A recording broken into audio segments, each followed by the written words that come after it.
Ladies and gentlemen, inside this box is something pretty special, and it's something I've been waiting a long time to actually get in my hands, because this is the Razer Blade 14 2024. So this is going to be a sleek, powerful gaming laptop, but in a tiny weeny chassis. Can we get some dramatic choir music for this? Ready? Ta-da! And I actually first saw this at, I was going to say Computex, but before that, CES 2024, but I've kind of been waiting ever since for Razer to get in touch and actually want to work with me. So a massive thank you to both Nvidia and Razer for actually doing so and proudly sponsoring this video. But I'm all about having one machine pretty much that does everything, and when it comes to a laptop, I don't want to compromise on portability or gaming performance, and that is exactly where this thing comes in. It's called the Razer Blade 14, so as you'd expect, the display is 14-inch in size, and because you have a little bit of extra height to the display, it makes it far more useful as well. But it's just the overall attention to detail that really gets me with this thing. It's quite understated as well. It just looks like a really nice, sleek, powerful Windows laptop, and I think that's definitely something to be commended. And of course, as you'd almost certainly come to expect from a PC-centric laptop video, we do actually need to get this cracked open, hopefully not literally, and see what is under the hood. But obviously a few different specifications are available. This has an 8-core CPU. It is the Ryzen 8945HS, but if you want to go for like a slightly cheaper variant, you can buy one with a 4060 laptop GPU, or you can grab this one which has a 4070 laptop GPU. As of course you would expect, you do get your laptop power brick inside the box, and what is this one? 230 watts. So this is definitely going to consume quite a lot of power, especially for the size and form factor. Actually, that's pretty impressive, but that's why you have a power brick rather than just using USB-C. You can't get enough power through it to actually be able to play your games and obviously not drain the battery at the same time. That's the whole point. This actually has Torx screws on it, so you do need the special Torx head in order to get it open. It's a Torx 5 in case you're interested. Genuinely, hand on heart, this is probably the easiest to take apart I've had yet. As long as you do have that bit of the screwdriver to actually get in the first place. There was no clipping or anything, that literally just came out really nice and easily. But let's give this a spin round so we can see inside properly and what we have to work with. Well, obviously this is your SSD. If you want to upgrade that, it hopefully reminds you to power it off before you take it out. But yes, you can obviously swap that out. But the real meat of it actually comes when you take this little strip off, and then you can see you have your Wi-Fi module that in theory you could upgrade, but most people probably wouldn't.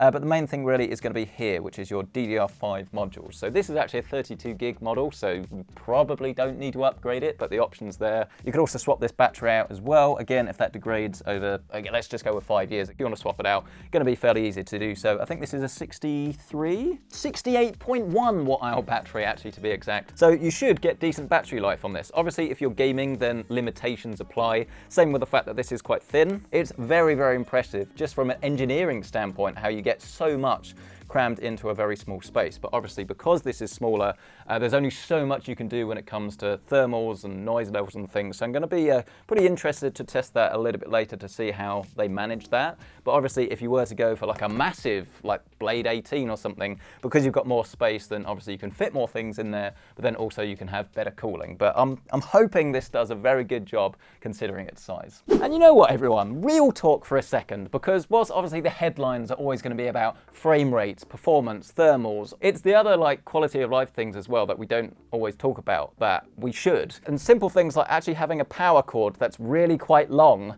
makes such a big difference, because so many laptops have a really short one and it's very frustrating. It's difficult to plug in, whereas this literally just whacks in the side like that, and it's reversible, so you could have it either way. Makes a lot of sense, appreciated. We've also got HDMI 2.1 on this laptop as well, so if you want to output this to like a 4K 120Hz display, you can.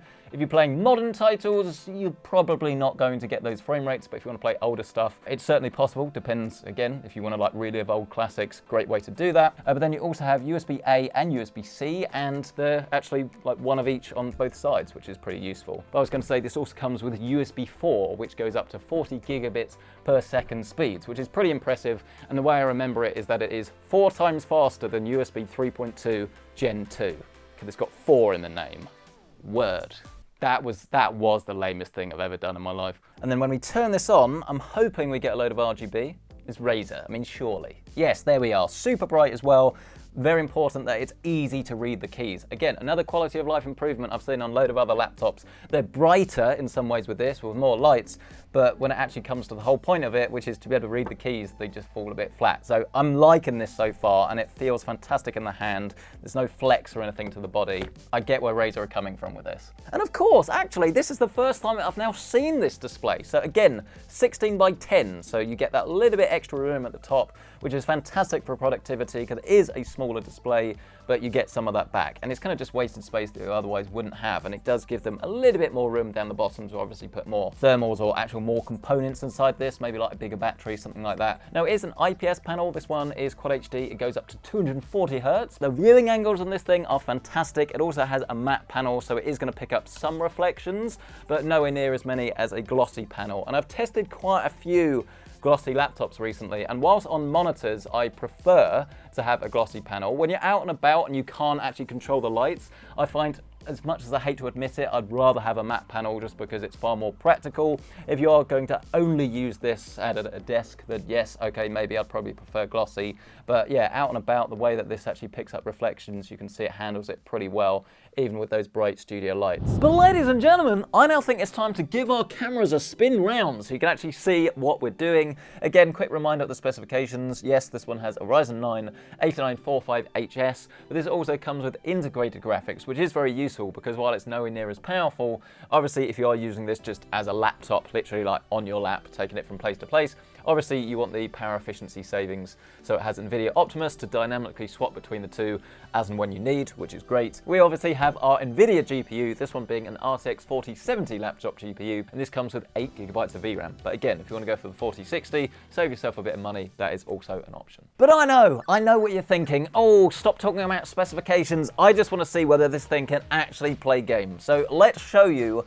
just what this thing can do. So this is currently running one of the latest and greatest titles, so it's pretty intense actually. This is some Star Wars Outlaws, and I've got to say, I'm already very, very impressed by what this thing can do, because in terms of frame rate, we're getting around about 80 to 90 FPS. This is currently running at the full resolution, but DLSS is set to balanced, so that's 2560 by 1600. Remember, slightly taller, so you have more res to play with. And because this is actually set to the medium preset, this does actually include a little bit of ray tracing, which is very difficult even on a desktop machine. But the environmentals that you can get and the ones that we actually have here look pretty ridiculous. The way that the lighting actually works in the scene, I think it's super realistic, and this is definitely kind of a showpiece really for what the tech can do. I'm really impressed even at the medium preset. Obviously you can turn this up more if you want, but around about 90 frames a second or so I think is pretty good. Our latency is around about 32 milliseconds as well, which is nice. But if you do want to go even higher, because obviously this is a 240 Hertz display, then you could turn the settings down, but because this has DLSS frame generation and we've got a fair bit of latency in hand, we can go into the settings menu, we can find where it says video, and then we can turn this one called frame generation on. And as you'd expect, the latency has increased slightly. We're now looking around about, what's that, 48 to about 52 milliseconds or so. So this is probably like the sweet spot really. This is pushing it as far as you can before like it's noticeable, but obviously it gives you the extra boost to FPS. So now we're looking at around about, what's that, about 100 FPS, 110 frames a second.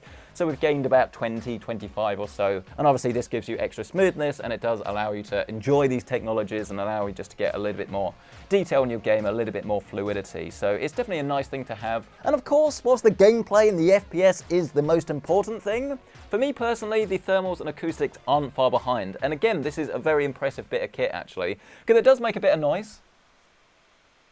Like, it doesn't run completely silently, but it's a very, I don't want to say nice noise. I mean, you'd rather it was completely silent. But compared to like those horrible laptops that like make really like whiny, high-pitched noises, this one's just very easy to ignore. It's quite a low level. It's not like screechy. It's not really loud. This is a silent room. Especially if you put headphones on, you're not going to notice it. And it's actually also doing a very good job of keeping it cool, because obviously our GPU is running flat out at the moment, and we're only getting around about 76 degrees on the GPU. CPU is running about 30–40%, and we're getting about 68. So actually, for gaming, I couldn't really ask for more. Genuinely, really impressive. Like, I almost feel a bit awkward when I'm this impressed in a sponsored video, because it's like, oh, you know, he's just talking about the laptop because it's sponsored. I really want to keep this one I will ask the question. But ladies and gentlemen, I now think it's time to hop on our mount in a game called Ghost of Tsushima. And some people still say, no, that's not how you pronounce it. I swear that's what they said in the game, so we're going to stick with that. And obviously this came out on PlayStation a few years ago. It's one of the most popular titles, actually. And it's come across to PC, and it's done very well, actually. And as you can see, it also runs very well on PC, and it runs very well on this laptop. So we've got this set to the very high preset, which is, well, the highest it can go unless there are any extra custom settings. That's the highest preset, and this is running with DLSS balanced again at the full resolution, and around about 88 FPS before we actually turn on DLSS 3 frame generation is excellent, and you can see from our latency around about 30 milliseconds or so. And then we'll turn DLSS frame generation on, and then when you return to the game, it goes up quite a lot. Obviously it varies depending where you are in the game. Like, this clearly isn't one where, well, in this particular instance anyway, where we're seeing like double the frame rate, but if you're playing something like Flight Sim that's CPU bottlenecked, that can actually make quite a profound difference, because it's not the GPU that's holding it back, it's the CPU, and frame generation can actually aid in this scenario, which is pretty useful. And it's also worth noting that if you're gaming on an Nvidia laptop, you do get their latest suite of Max-Q technologies, things like Whisper Mode, battery boost, but arguably the one I'd say is the most important is all about power management. So sometimes you want more power to go to the CPU, other times more to the graphics card. This is all handled dynamically behind the scenes to ensure you always get the best performance. But as promised, ladies and gentlemen, I now think it's time to press on to our multiplayer title, and this time we're actually going for some Apex Legends. And as we quite literally hit the ground running, you can see that our frame rate is pretty sky high, around about 175 FPS at the moment. Obviously it is going to depend on the settings. At the moment we've got this set to the high preset actually, but if you wanted to turn this down a little bit then obviously you could. We're also running this at the full native res of 1600, but again if you wanted to like whack this down to 1080p or just like play with the black bars, then obviously that would increase the frame rate even further. But I think for most people this is still going to be more than you need really. Really nice and low latency, around about 14 milliseconds or so. So it's all about the flexibility, I think, with this one. If you want to play, you know, sky high frame rates, especially if you're playing lighter esportsy titles, then you can do that. But then, as we've also shown, if you want to play like ray trace titles like Star Wars Outlaws, you can still get really decent frame rates at the right settings. And I'm kind of surprised with how much power this has considering its size, because it's not the absolute thinnest I've ever used, but the fact that you have a proper CPU inside this rather than like a Core Ultra, which, don't get me wrong, like they're great, they have their place.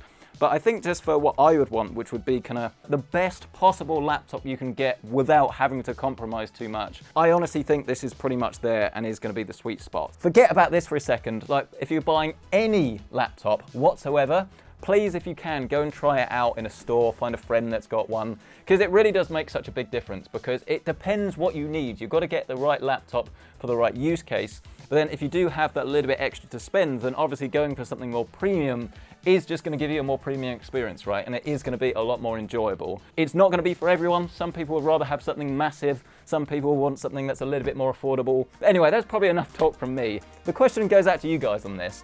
What do you make of the Blade 14? Do you think that this is like the dream laptop, or are there some things you would want changed about it? I mean, if they could put an OLED in the next version, that would be amazing. Smash the like button if you've enjoyed this, get yourself subscribed, and if you do want to check out current pricing on the Blade 14, then you can find this listed down below. But thank you guys so much for watching. We'll catch you in the next one.